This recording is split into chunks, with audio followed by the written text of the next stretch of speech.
जय श्री जगन्नाथ। आज आम छात्र समाज एवं युवगोष्ठी सामने एक बड़ प्रश्नवाची सृष्टि करा जाउछि, किंतु यार प्रकृत सत्यता कौन ताहा जानिबा निहाती जरूरी अछि। आज एक गुरुत्वपूर्ण प्रसंग उपरे आपण मानक दृष्टि आकर्षण करने को चाहूँगी। निकट में प्रश्नपत्र लीक प्रसंग रे पूर्वतन मुख्यमंत्री नवीन पट्टनायक महाशय जो विवृत्ति आपण माने शुणिथिबे, प्रकृत में तांकर ए विवृत्ति तांकर दोमुहा नीति बा दैत्य नीति और चरम छलना को पदारे पकाउछि। नवीन बाबू हुए तो सहजरे भूली जाउछंती कि बयस कारण भूली जाई थाई पारंती, किंतु आमे भूली नाहु कि ओडिशावासी मध्ये भूली नाहंती जे से तांकर 24 वर्षर शासन काल रे किपरि ओडिशार युवपीढ़ी भविष्य सह बारंबार खेल खेला जाउथिला। एही अव्यवस्थार एक लंबा चिठा रही।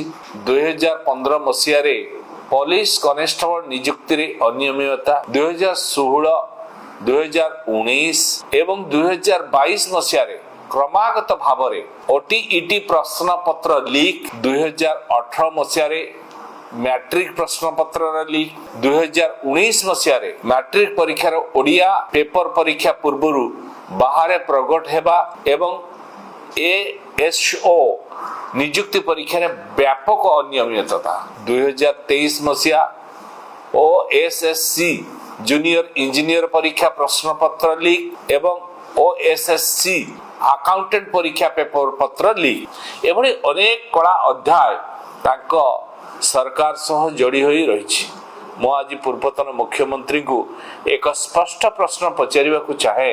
आपनक शासन काल रे राज्य रे बारंबार प्रश्न पत्र लीक एवं नियुक्ति परीक्षा रे व्यापक अनियमितता होइथिला। सेतेबेले बा सेही समय रे आपनकर भूमिका कौन थिला, बा सेही समय रे आपनक मंत्रिमंडल केते जनक मंत्री निज पदरु इस्तीफा देइथिले, ताहा दया करी आगो गणमाध्यम आगे स्पष्ट करंतु। सेतेबेले लक्ष लक्ष चाकरी आशायी युवक युवती मानक संतुलन हराई कहीं अनिश्चिततार सामना करुथिले ताहा मध्य प्रकाश करिबा दरकार। ओडिशार युववर्ग स्वच्छ शासन पाइबा परिवर्ते कहीं केवल प्रतारणार शिकार हेउथिले, एहार जवाब सर्वप्रथम आपनको रखिबाकू पड़िबो। शेष रे मु एतिकी स्पष्ट करबाकू चाहे, नवीन बाबू ओडिया लोकंकु दुर्बल मने करंतु नाही। औषध विकल रे ताटिया न कामुडी नीट प्रसंग रे केंद्र सरकार को जो त्वरित और दृढ़ पदक्षेप नैछंती ताकू प्रशंसा करबा शिखंतु। प्रशंसा न कले भी चुप तो रहंतु।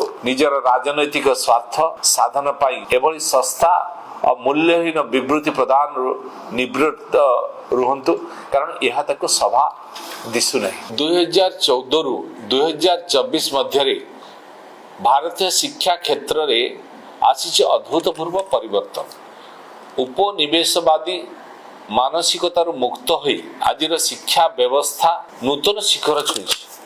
गत 10 वर्षर मुख्य सफलता उपरे यदि नजर पकाइबा, ग्रोस एनरोलमेंट रेशियो 23% रु वृद्धि पाई 30% को होइछि। 10 वर्ष मध्य 34 नुआ प्रीमियर इंस्टीट्यूट जेपर कि आईआईटी, एनआईटी, आईआईएसईआर, आईआईएम प्रतिष्ठा करा जायछि। जातीय शिक्षा नीति बा NEP, PM Shri, PM Usha एवं निपुण भारत मिशन रो सफल कार्यकारिता किछि राजनैतिक दल निजर स्वार्थ हासिल पाई छात्र छात्री आंदोलन को भ्रमित करने को चेष्टा करुछन्ति। मात्र विकसित भारतर एही शिक्षा क्रांति को केही अटकाई पारिबे नाही। किछि विरोधी दल एही संवेदनशील प्रसंग को आधार करी आमर छात्र समाज और युववर्ग को विभ्रांत करने को प्रयास करुछन्ति। निजर स्वार्थ एवं राजनैतिक अभिलाष पूरण करबा पाई